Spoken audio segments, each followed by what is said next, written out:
Are you ready? Well, get comfy, folks. It's story time.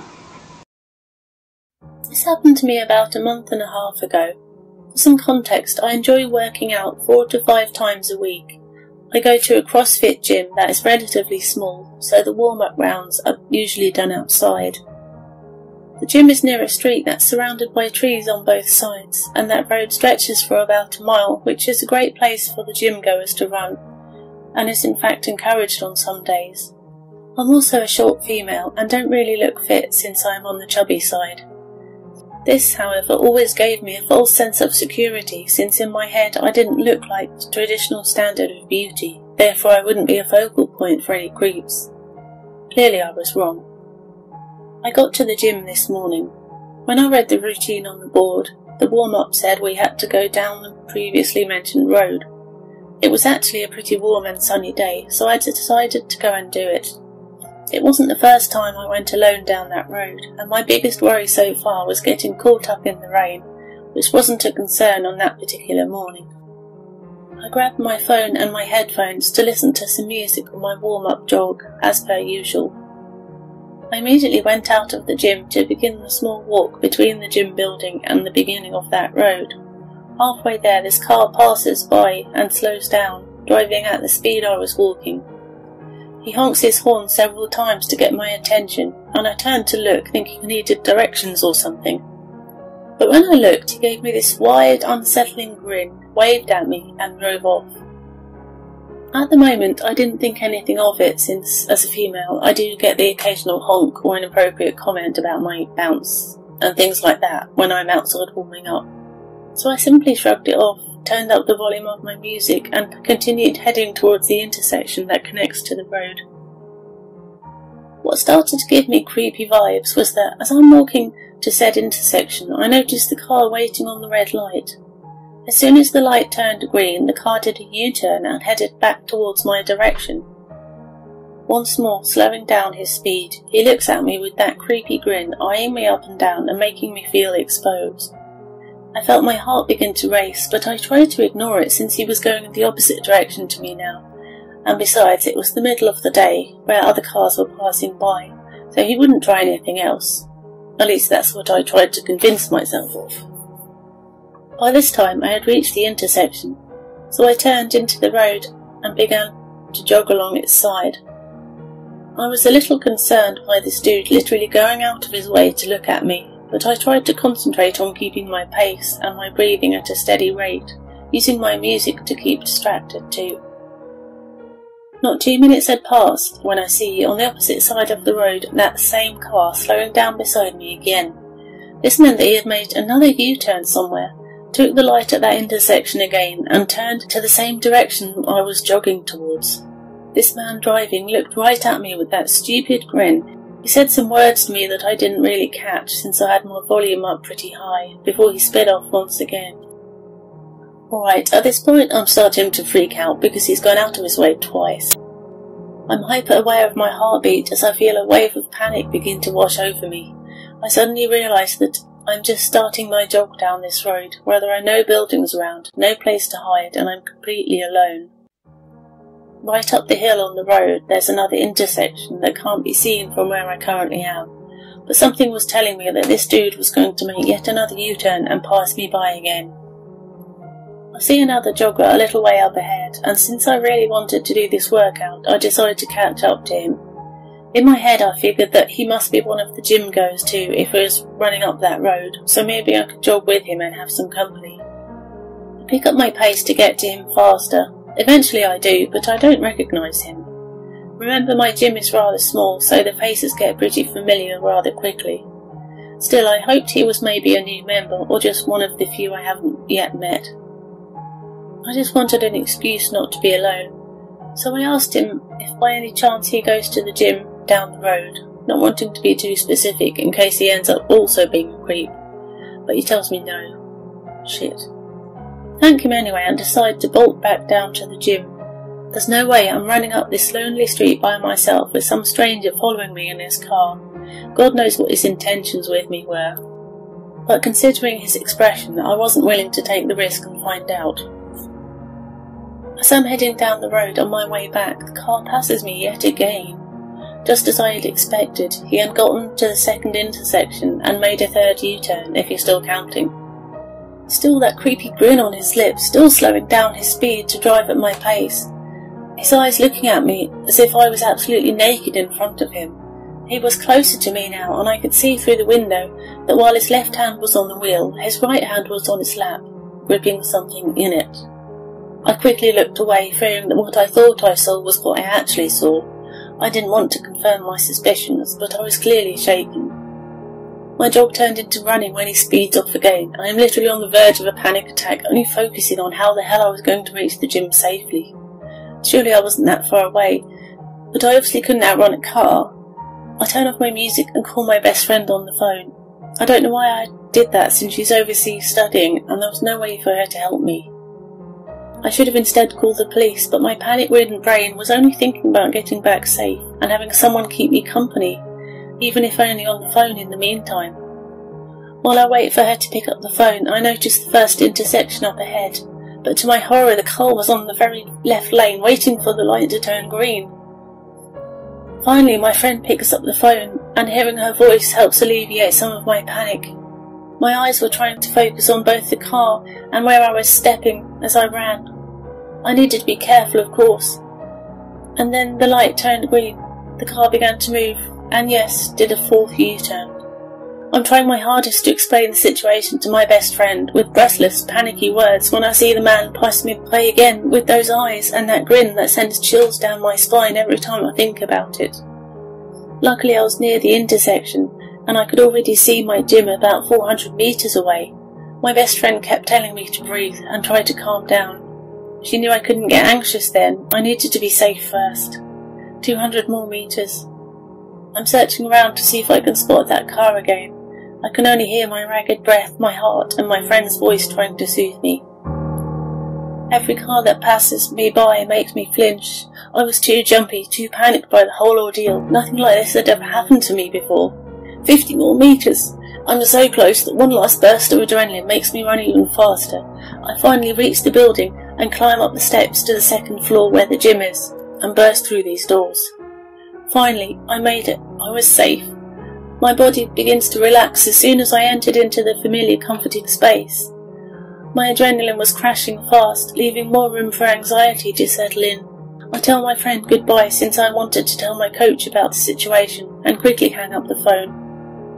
Before I could find my coat, however, I fell into a full-blown panic attack. I started to hyperventilate. My body was shaking so badly that I collapsed into a ball on the floor and sobbed uncontrollably, not caring that everyone was watching me. All I could do was try to reassure myself that I was now safe and that everything would be alright. But I am never going down that road alone again. This is a story that I was told by my mother when I was old enough to understand what had almost happened. I was only a few weeks old, and in those days, when a mother had given birth and taken their baby home, midwives were sent from the hospital to check on the baby and mother once or twice a week max. My dad was working, so he wasn't home, and my mother had just put me to sleep and was going about her business in the house. These visits were only every week or so, and she had just had 2 midwives come the morning one day before, so she knew immediately what happened next wasn't okay. There was a knock at the door, and she went to answer it. We lived in a close-knit community, and there was rarely any threat to safety around, but most of the people who lived nearby worked the whole day, as they were young, healthy couples, so it was deserted at that time of day. My mother was greeted by a male and female who were dressed in midwifery outfits with hospital badges and a very polite welcome, asking if they could come in. They explained they had been sent by the hospital to check on her and the new baby. My mum let them in as they had all the professional clothes and badges and knew when my mother had given birth, etc.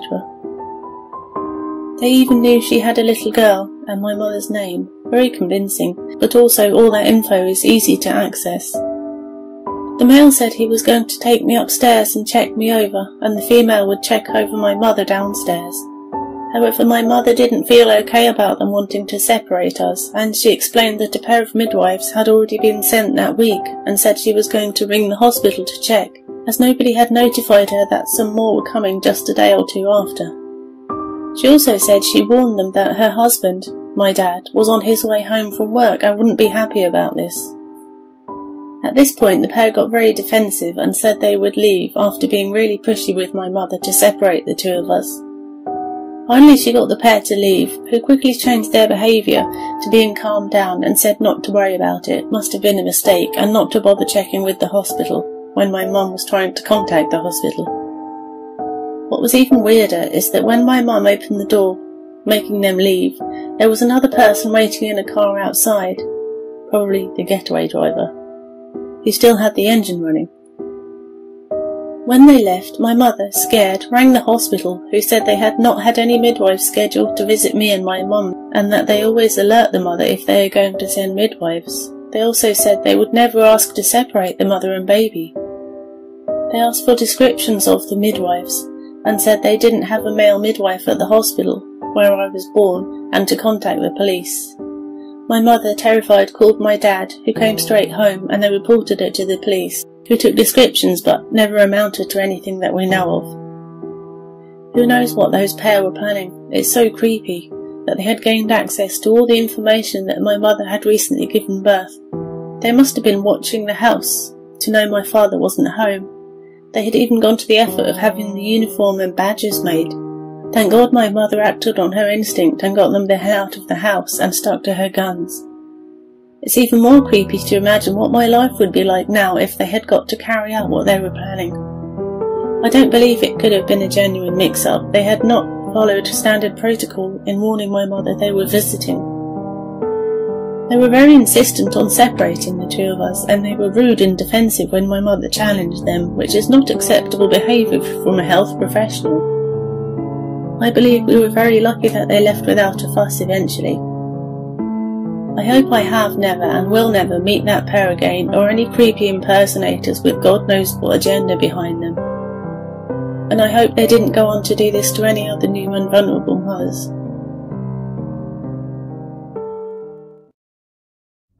A few years ago, my mother and I had an encounter with a rather unusual taxi driver.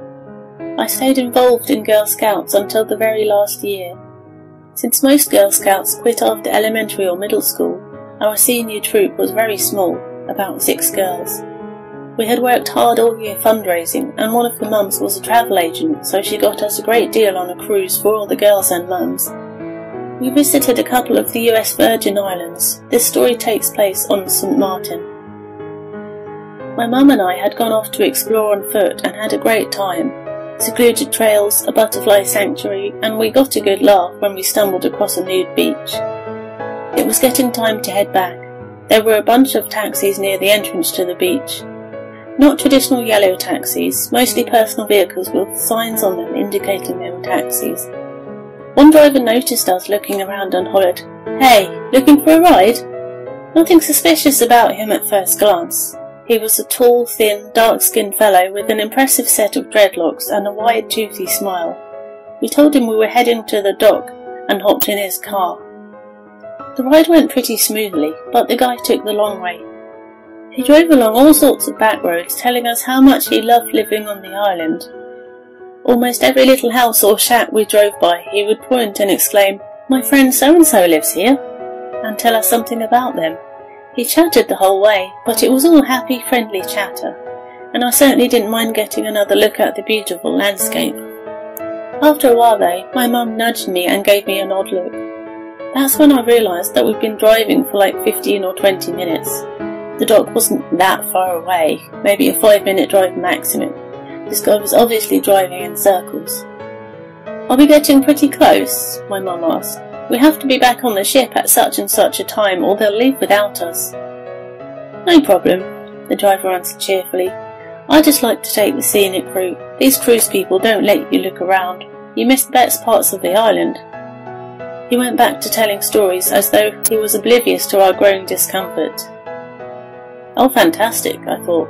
We'd been tricked into a fake taxi and now it's taking us God knows where. Was he a serial killer? Human trafficker? Just a random lunatic? As I was quietly panicking, the driver stopped abruptly on the side of the road. I looked across my mum and out her window. I could see the ship! We were a block away from the dock. He had actually taken us where we were supposed to go. We scrambled out of the car and the driver climbed out as well. "How much do we owe you?" my mum asked. "Oh, don't worry about it. No money," said the driver. "Maybe I could have a hug?" He stretched his long skinny arms out wide. Okay. My mum and I gave him an awkward side hug, one on each side. He laughed heartily and said, "You lovely ladies have a nice day." Then he got back in his taxi and left. To this day, we can't figure out what that guy's deal was. He didn't try to hurt us, and even though charging a hug for a taxi ride is pretty weird, it didn't come off as a lewd or sexual request at all. He just took us on a joyride and told us stories. He couldn't have been a real taxi driver because A, he didn't charge us any money, and B, he parked a block away from the docks, making me think he didn't want anyone to catch him doing this. Maybe he was just some weird, lonely guy who wanted someone to hang out with. Maybe he fancied himself as an unofficial tour guide. Maybe he had bad intentions, but then had a change of heart. I don't know. This was really a scary encounter. It's actually a fun story that I recall fondly, but I never forget all the ways it could have turned out very, very badly. Whenever and wherever you go on vacation, be careful. We got lucky. I imagine the most people who pose as taxi drivers to trick unsuspecting tourists don't have such innocent intentions. Unofficial taxi man, you turned out to be pretty cool, but all the same, let's not meet again. I know that this starts out with "when I was a kid", but I don't believe that it belongs in that section, as it's not something minor. So that's why I'm posting it in Glitch in the Matrix. So when I was really young, I remember my mum taking me out to the pool to hang out with some of the family. Dad might have been there. I think my aunt and uncle were. I don't know who else, but enough people to cause distraction, I guess. I distinctly remember being put into one of those floaty things that is usually an animal shape, wraps around the kid and has holes for the kid to put their legs through. At some point the entire thing flips over and I'm completely underwater. I'm using my arms to splash around and no one is helping. It seems like forever under the water. I can't breathe and I can't see them through the water, but I'm being held down by the device. I remember finally being pulled out and coughing out water from my lungs. I don't know if I lost consciousness or not. I remember bringing this up to my mum and asking her if she remembered, and she said that it never happened. I've asked her over and over again because I'm certain of it, and she says she's sure that nothing like that ever happened. Either she's lying to cover her ass or she's not the mum that I started with. Either way, I thought I would share. In March of 2003, when I was 17, my younger brother and I took a weekend camping trip up to the Los Padres National Forest. We had gone there many times with our family for day camping, swimming and just lounging around. This time though, we went alone for a 2-night camping trip to our favourite spot that most locals simply call the Gorge. We will never forget this weekend for all the wrong reasons. We got there Saturday morning around 9 AM and hiked 5 miles out to the Gorge. The Gorge is a large swimming hole with a huge 60-foot rock cliff boulder that visitors love to jump from into the deep water below. This jumping rock cliff is very steep and one must jump in a specific location to ensure that they do not hit the rocks protruding from the wall face. The gorge has many primitive camping areas and is overall a beautiful yet isolated place. The first day was very fun, and after a long day of swimming, catching crawdads and jumping from the rocks and just relaxing, we set up our tent, made a fire and ate our cans of SpaghettiOs and the few crawdads we had cooked for dinner. Towards the end of dinner we were visited by a large group of students who were camping further down the river. They stated they were students from the Bay Area who had a few nights left in their almost 2-week-long school camping trip. We offered them some of our chips and snacks and chatted a bit with them before they made their hike back to their camping spot. It soon got dark and my brother and I got ready for bed. My brother was 2 years younger than I and had a deep fear of isolation. So we slept in the same tent and agreed that we would keep our fire burning the entire night to ease his anxiety. We put 5 large logs in the fire and crept inside our tent and got into our sleeping bags. We both fell asleep very fast as we were exhausted from the day. At around 2:30 in the morning, we were both woken by a large splash of water near our tent that put out our fire. We heard no voices, and could not see much from inside our tent. We froze in terror. My brother began to cry, and I tried to calm him down. I told him that I would go outside to investigate and that everything would be okay. I told him that our water bladder must have fell from the tree where we hung it, and that I'm sure it was some kind of a coincidence. I grabbed my flashlight and unzipped our tent, stepping outside. I pointed the flashlight over the fire pit and saw 4 large men sitting around our fireplace, all staring at me with what I can only describe as expressionless faces. It appeared as though they had slit open our 2-gallon water bladder that we had hanging over a tree and thrown it into our fire. But I was in shock and didn't know what to say. For about 5 seconds none of them said anything. We just stared at each other.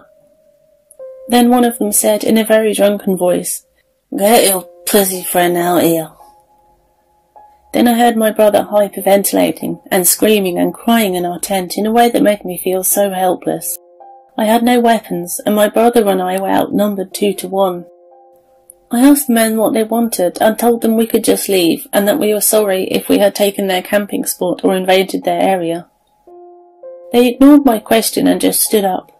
That is when I saw that 2 of the 4 men were holding something in their hands. Long, sword-shaped in appearance, like a machete or small sword, but they looked homemade and very primitive. The men yelled at us to get up and bring our pussy asses with them. I thought for a second that these might be drunk rangers getting mad at us for having too big of a fire, but once I glanced at their clothing and saw their baggy jeans pants and their black and grey hoodie-type clothing, I knew we were not that lucky. I had heard in the past that drug dealers and all the Mexican cartel had been caught hiding large amounts of marijuana plants in the forest, and wondered if these men were some of these men who somehow felt we were a threat to their crops. I was in fear for our lives. The men did not touch us or directly threaten us with violence, but I felt an implied threat in their tone and believed that we really had no choice in the matter.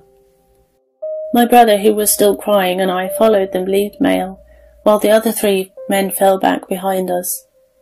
My brother put his hand on my shoulder and was visibly shaking. He then whispered to me that they were walking in the direction of the 60-plus foot rock cliff and we needed to run. I was petrified and had not been paying attention to where they were leading us, but realised that he was right. I stopped dead in my tracks and said to the men, "What are you going to do to us?" The lead male stated in a slurring voice, "Nothing, we're just gonna have some fun with you pussies." I felt that we really had no choice but to do what they said, and hoped that they were merely screwing with us and that this would all be over soon. After about 30 seconds of walking, we arrived at the jumping spot on top of the boulder overlooking the gorge swimming area. One of the men stated, "Have you guys ever jumped from here?" I told them that yes, I had, but my brother had not, as it was a pretty high jump, and was very dangerous for most people due to the height and the rocks below. The men laughed again and called my brother a pussy. I told them that we were not pussies, so I had jumped from this spot before, but that it was not safe to do so in the dark.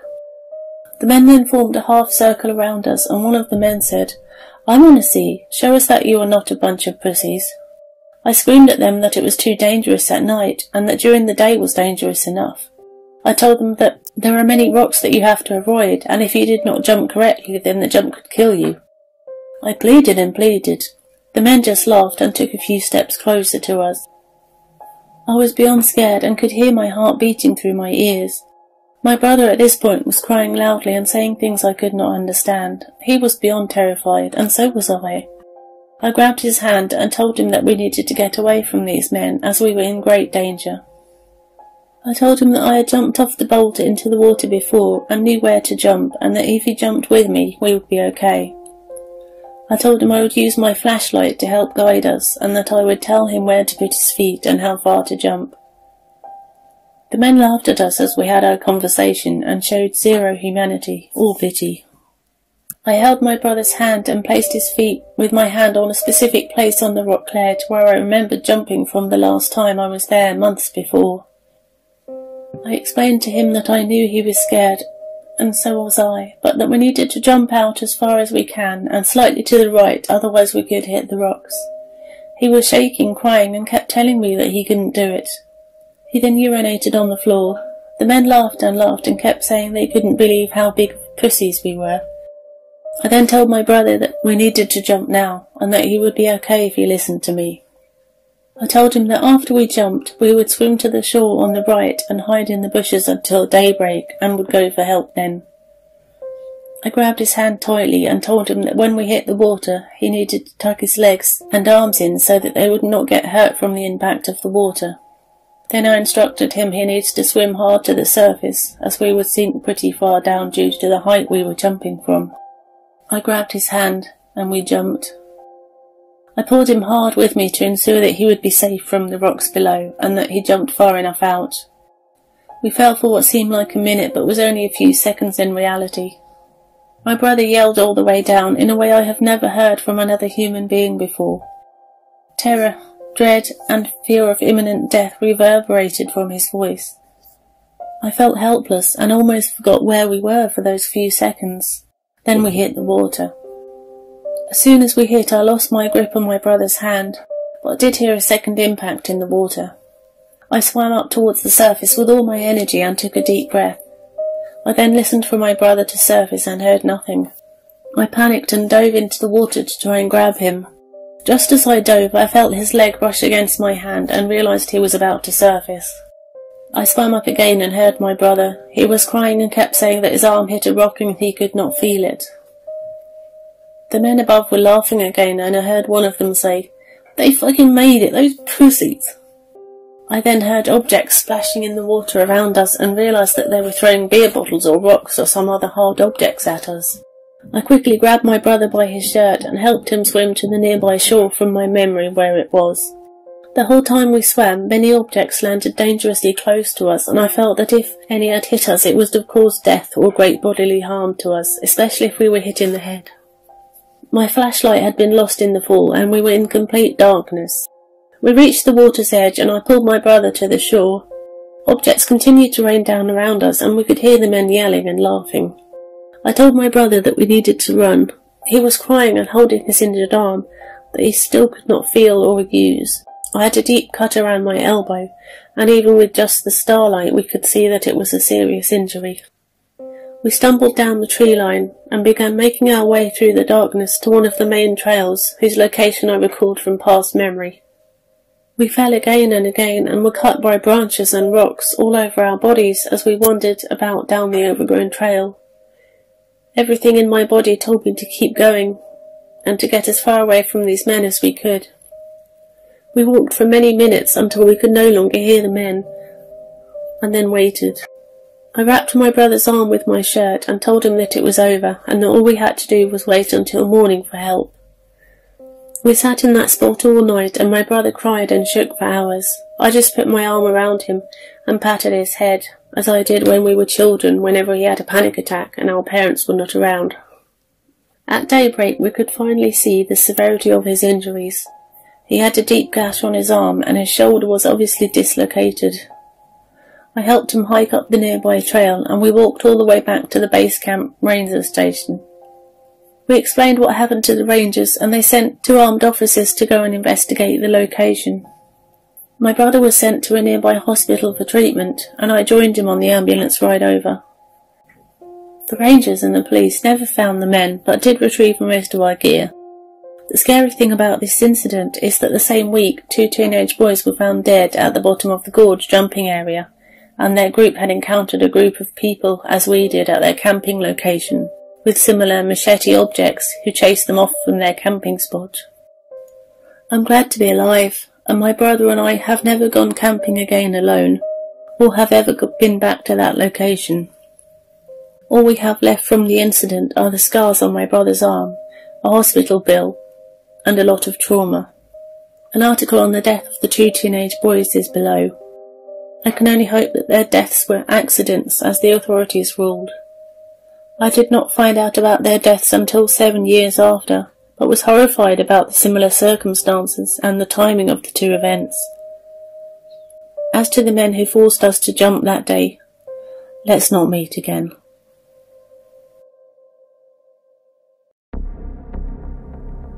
This happened last year at the beginning of autumn 2016. I'm a short Italian girl, not intimidating at all, also pretty friendly. I was 18 years old and used to have long walks up the hills of my town. I usually wore gym clothes, had earphones in my ear and a small backpack on my shoulders. The walk followed a simple course, up on a hill for a while, then back to the centre of town and back home. It was late afternoon and I was walking down the hill quite fast, getting closer to a small building about 200 metres from the centre. The building was a small house, used for parties or different events, but also used as a calm place to stay in since it was far from the main road.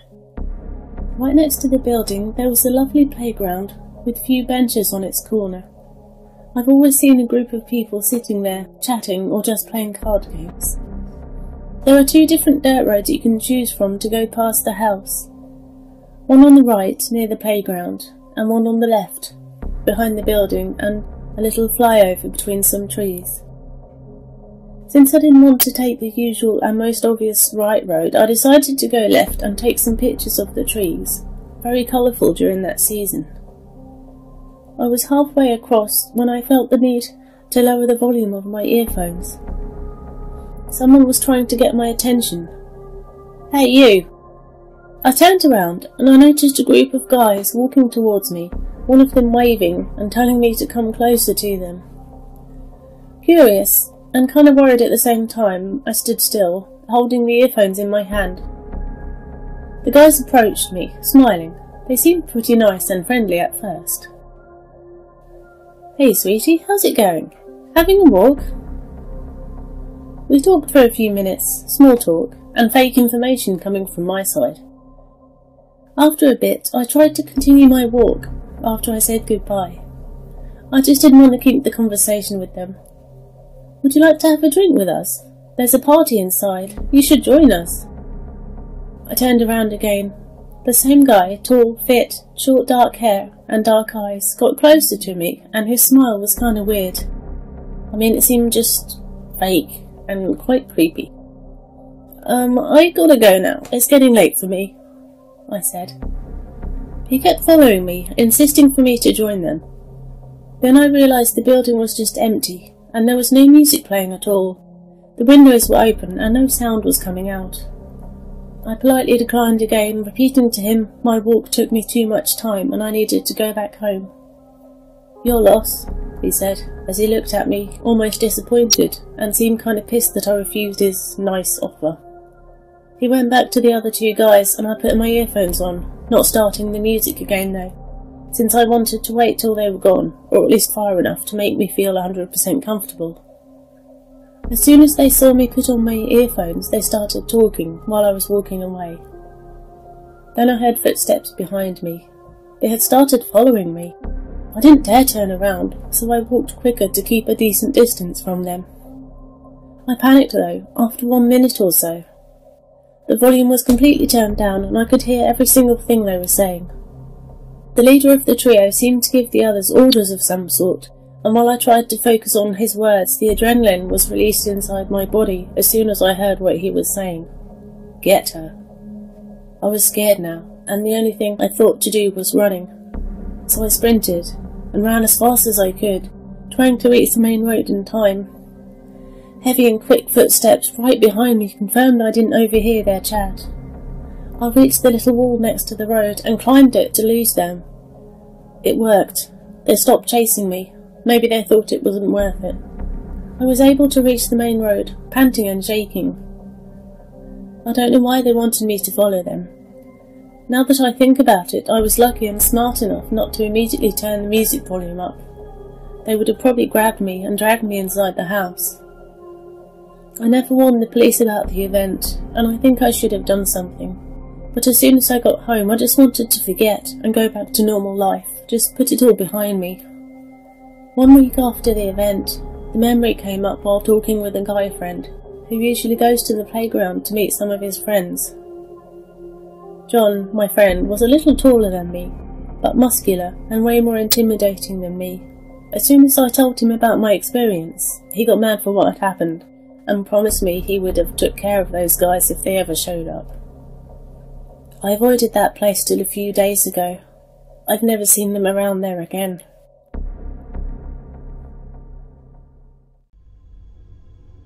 This story happened on a summer night in Australia when I was about 15. A quick bit of backstory. A guy I went to school with was a complete dick to my best friend Jake, and sometimes to me.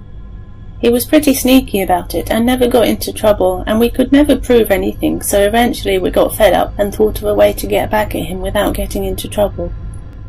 We decided to stockpile as many dead toads as we could find. They are an introduced species here and a huge pest. In my dad's freezer, and then sneak up to his house and throw them at his house at night. Then in the morning he's going to wake up with dead rotting toads all over the place. Really stupid and immature, I know. So one night we finally decide we have enough ammo. We get everything ready and ride up to his house, which was in a really hilly, annoying part of our suburb because of all the hills. It makes for an easy getaway on our bikes. So we persevere. We got to his house around 11:30 p.m. and sneak up and scatter the dead toads all over the place. But right as we are about to leave, Jake decides to throw a frozen toad at the house, and it went straight through a window with a loud smash. We jumped on our bikes and took off, absolutely flying down the windy roads in the dark. Eventually we got to a section of road where we had made a shortcut through some trees and bushes leading to a bike track where people walk their dogs and ride their bikes. It's about 30 metres of fairly thick bush and trees from the main road with a 2-lane highway on the other side. It's pretty secluded, so we felt safe. We were sitting there on our bikes on the top of a small hill leading down to the highway underpass, chatting and laughing in the dark, feeling pretty happy with ourselves. There were no lights, just the moonlight and the occasional car headlights on the highway beside us. We started talking about what we should do for the rest of the night, when I could have sworn I heard something moving in the bushes about 10 to 15 metres away. As soon as we stop talking and listen, it stops, so we think nothing of it and keep chatting, but eventually hear it again. Jake doesn't believe me and is calling me a pussy and laughing, but I can still hear it and am visibly starting to freak out, which then freaks Jake out. We are sitting there, in the dark, on our bikes, looking into the darkness, when a fucking huge man just stands up from behind some bushes, wearing nothing but some black tracksuit pants. This guy was huge. He had to be around 7 foot and at least 264 pounds. He had a thick black moustache and long black hair and just started sprinting at us like nothing I had ever seen in my life. We took off pedalling as fast as we could towards the underpass, and I could hear this guy's footsteps directly behind me. I don't know if it was the fear getting to me and I was just hallucinating or something, but I could have sworn I could feel his hand swiping my back. His footsteps sounded easily close enough for him to grab me, so maybe he did almost get a hold of me.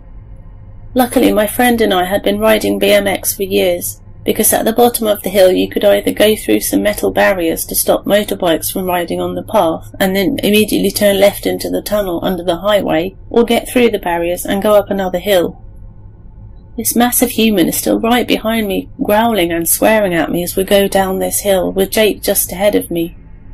We went through the metal barriers and he turns left to go onto the highway without saying a word, so I just grit my teeth, go straight and power up the hill as fast as I can. I'm almost in tears, praying to anyone or anything that would listen, when I realise I don't hear him behind me anymore. I look back down the hill towards the tunnel and I see him just standing there staring at me. I will never forget it. We both stared at each other for a few seconds, and all of a sudden he just sprints off into the tunnel. I was so scared because I had no idea where my friend was, or if this guy had caught him, since this all happened before every person had a mobile phone and I had no way to contact my friend. I rode as fast as I could to a service station where I thought he might end up, since the tunnel under the highway kind of leads that way, and sure enough he was there. We were shaking and freaking out, trying to figure out who the fuck this guy was, because we both knew the guy who we were getting revenge on and what his dad looked like, and it was nothing like that monster of a man who had just chased us in the dark. So to this day, I still have no idea who that dude was, and I've never seen him again, but I'm so fucking glad he never caught up with either of us. I still wonder what would have happened if he had caught us.